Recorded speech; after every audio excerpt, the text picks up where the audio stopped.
হরে কৃষ্ণা রাধে রাধে। শ্রীমদ্ ভগবদ্গীতার চতুর্দশ অধ্যায় গুণত্রয় বিভাগ যোগ আজ থেকে শুরু করছি। বলছে পরং ভূহ প্রবক্ষমি জ্ঞানানাং জ্ঞানমুক্তমাম যজত্তমা মুনায়ং সর্বে পরাং সিদ্ধিমিত গতাং।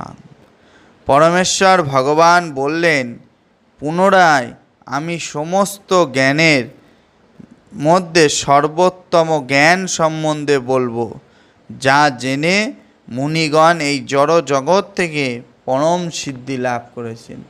বলছে আমি আবার নতুন করে এই অধ্যায়ে তোমাকে আমি সমস্ত জ্ঞানের মধ্যে সর্বোত্তম যে জ্ঞান সম্বন্ধে বলবো, যা জেনে মুনিগণ এই জড় জগৎ থেকে পরম সিদ্ধি লাভ করেছেন। হরে